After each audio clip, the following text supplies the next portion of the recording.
Jesús, mentiroso, loco o verdadero. Si Jesús no era Dios, se merece un Oscar.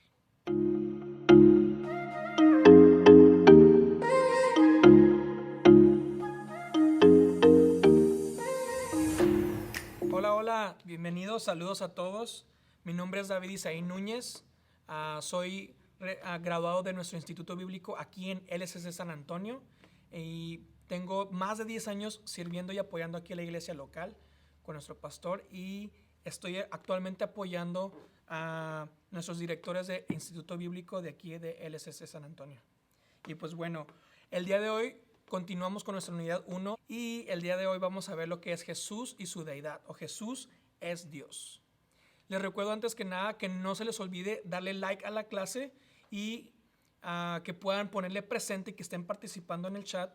Durante la clase habrá 3 frases claves que no las escribirán en el chat, sino que las apuntarán, y al finalizar mandarán esas 3 frases claves a mi Messenger, yo que soy el maestro el día de hoy. Entrando de lleno a la clase, te quiero hacer una pregunta. ¿Por qué Jesús fue crucificado? No me refiero a la razón bíblica o espiritual. ¿Sabes cuál fue el motivo o la razón que de hecho llevó a los judíos a crucificar a Jesús? Las Escrituras nos invitan a examinar por nuestra propia cuenta la persona de Jesús y concluir por nosotros mismos quién es Él. Pero no podemos permitir nuestra investigación se enfoque solamente en sus enseñanzas o sus obras. Nuestro enfoque tiene que ser en su identidad, de quién fue Jesús y qué tan importante es Él como persona y lo que Él hizo. Y para empezar, esta es tu frase clave número 1, su identidad. Les recuerdo, no la apunten en el chat aquí, sino que apúntenla en sus anotaciones y al finalizar me las mandarán con las 3 frases claves. El desafío de cada generación por el testimonio acerca de Jesús del Nuevo Testamento no es tanto qué enseñó, sino quién es y cuál es su relevancia para con nosotros. Entonces, Jesús fue crucificado no tanto por sus enseñanzas, porque lo que él enseñaba era algo bueno. Él enseñaba 100% Biblia, lo que es la Torá, la Tanaj, la instrucción, los profetas, los escritos hebreos, ¿verdad? Él enseñaba lo que es la palabra de Dios. Pero no fue por eso que lo crucificaron. Tampoco por sus hechos.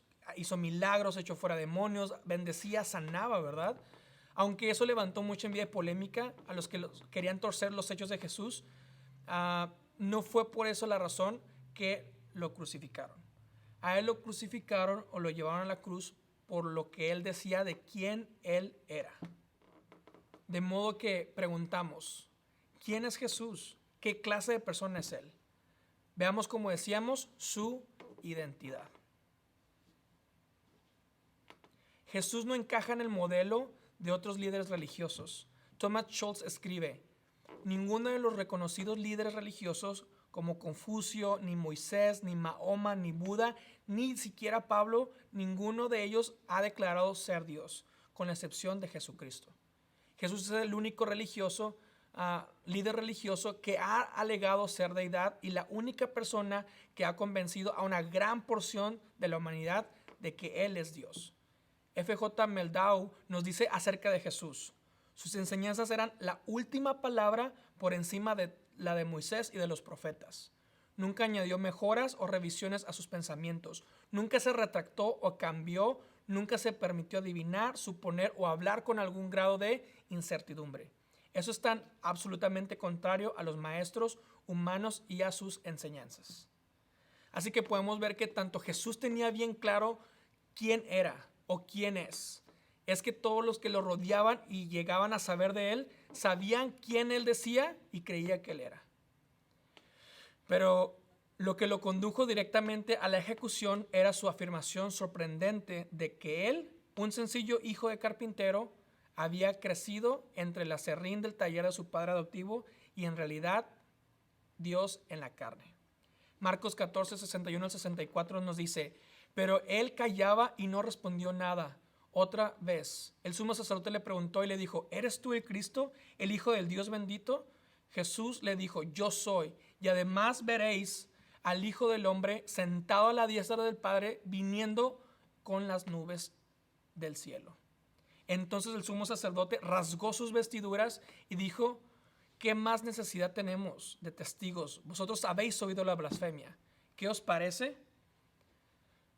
Todos ellos le condenaron como reo de muerte.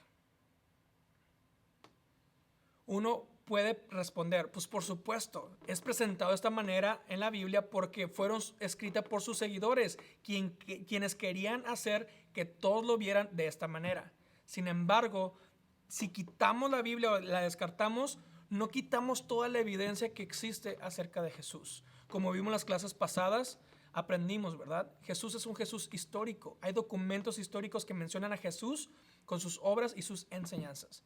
Jesús afirmó su deidad y divinidad de una manera que todos los que lo acusaron podían reconocer quién él creía ser. Los líderes religiosos consideraron su afirmación como blasfemia, por lo que lo hacían culpable según sus leyes y costumbres hebreas, con la pena de muerte. Crucificaron a Jesús porque pretendió ser hijo de Dios. Juan 19:7. En la traducción de Dios habla hoy nos dice, porque se ha hecho pasar por hijo de Dios. Acerca de los fariseos, A.T. Robertson dice, Jesús aceptó el desafío y admite que él es las tres cosas: Mesías, hijo de hombre e hijo de Dios. Y esa es tu segunda frase clave: Mesías, hijo de hombre e hijo de Dios. Les recuerdo que no la apunten en el chat de aquí abajo, sino que la escriban y al finalizar nos pasarán las tres frases claves a mi Messenger.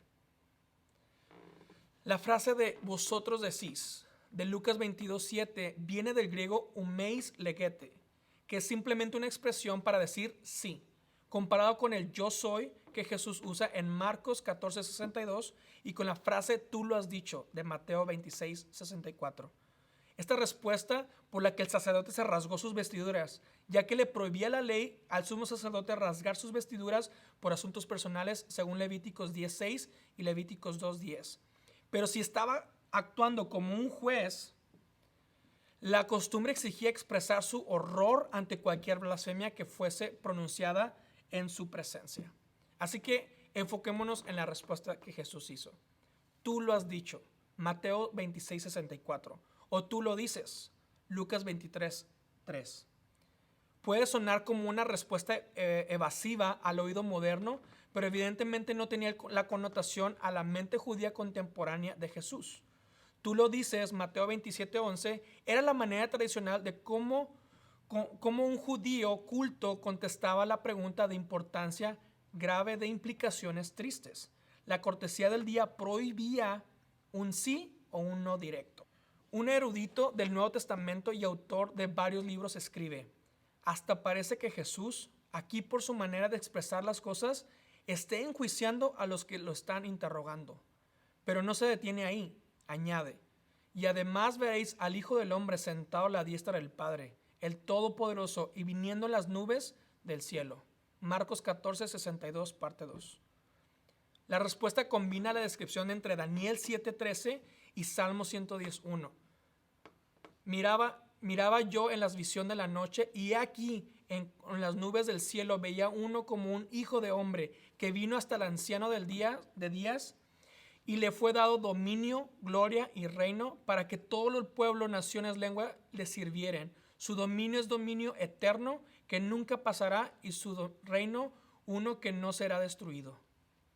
En este contexto, el Hijo del Hombre significa mucho más que un sencillo ser humano. Jesús se describe a sí mismo como ese alguien quien en las nubes del cielo venía como un hijo del hombre, uno que fue presentado ante el anciano de días y a quien le fue dado el dominio, la majestad y la realeza, a quien servían entonces todos los pueblos, naciones y lenguas, en un dominio eterno. Esta afirmación de ser mucho más que un mero mortal es lo que provocó el veredicto de blasfemia por parte de la Corte Suprema de los judíos. Jehová dijo a mi Señor, siéntate a mi diestra hasta que ponga en tus enemigos por estrado a tus pies.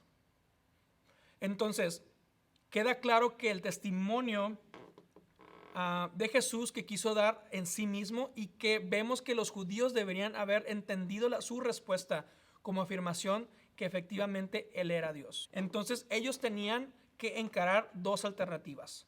Una, que su declaración constituía blasfemia, o dos, que en realidad era Dios. Parece que sus jueces veían el asunto tan claro, tanto que lo crucificaron burlándose de él con las palabras: ha confiado en Dios, porque dijo, yo soy hijo de Dios. Mateo 27:43. Jesús afirmó ser no solo el rey y Mesías teocrático, el hijo humano de Dios, sino también el Mesías divino y el unigénito de Dios, y que fue base de esa confesión que dieron la pena de muerte. Pero no solo sus palabras fueron quien demostraron quién es Él, sino también algunos de sus hechos. ¿Qué hechos tú crees que son los que pueden respaldar o dar una prueba de que Jesús era Dios? Uno de los hechos más imperdonables ante los ojos de los judíos religiosos era que Jesús perdonaba pecados. Y eso solo le pertenece o se le atribuía a Dios.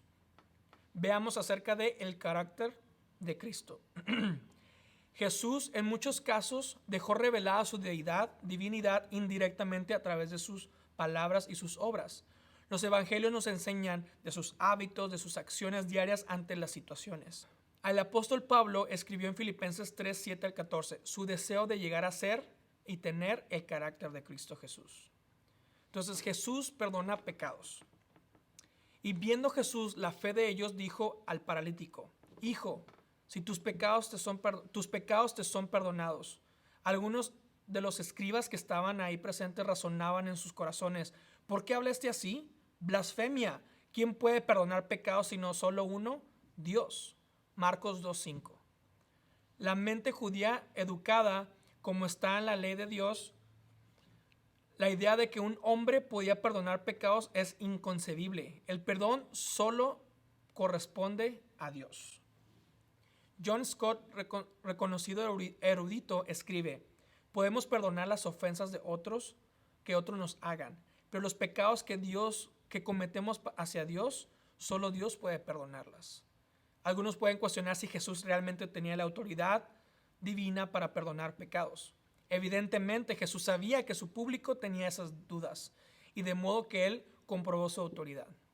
En Marcos 2, 9 al 12 podemos leer esto. ¿Qué es más fácil, decir al paralítico, tus pecados te son perdonados, o decirle, levántate, toma tu camilla y anda? Pero para que sepáis que el Hijo del Hombre tiene autoridad para perdonar pecados en la tierra, dijo el paralítico, a ti te lo digo, levántate, toma tu camilla, vete a tu casa. Y se levantó y enseguida tomó su camilla y salió en presencia de todos, de modo que todos se asombraron y glorificaron a Dios, diciendo, jamás hemos visto cosa semejante. Esta es tu tercera frase clave: poder divino.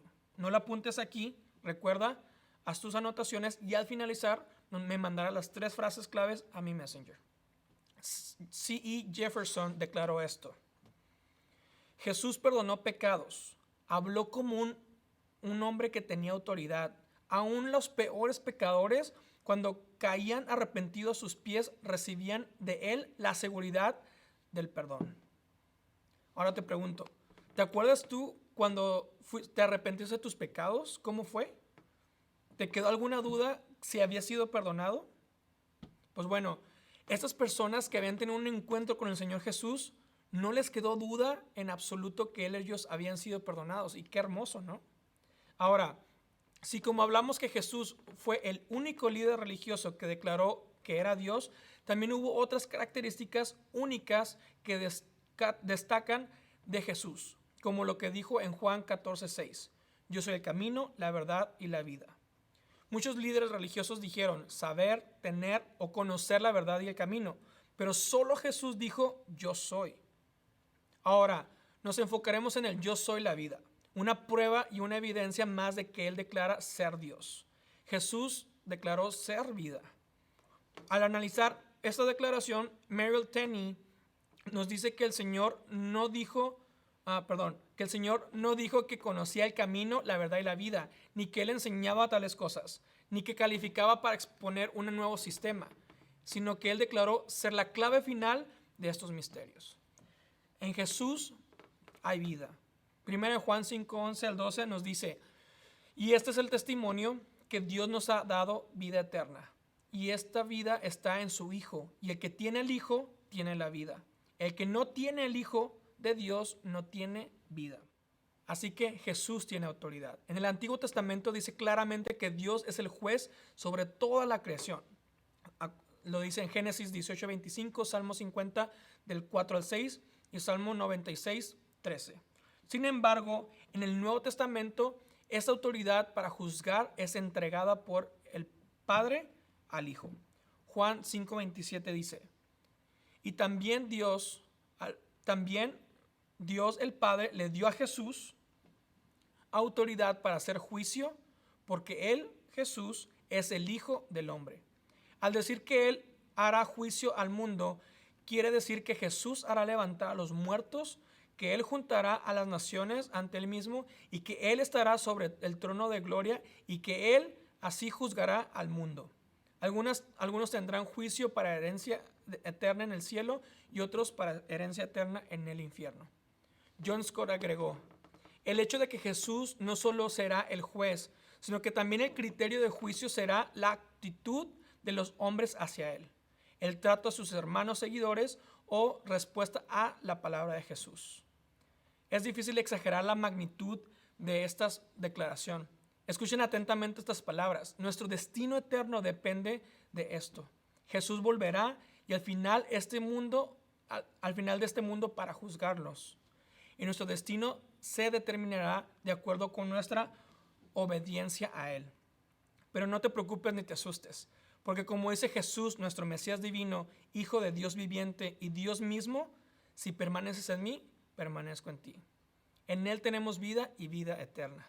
Así que no olvides darle like a la clase y mandarnos las 3 frases claves al Messenger para validación de tu clase. Nos vemos la próxima clase.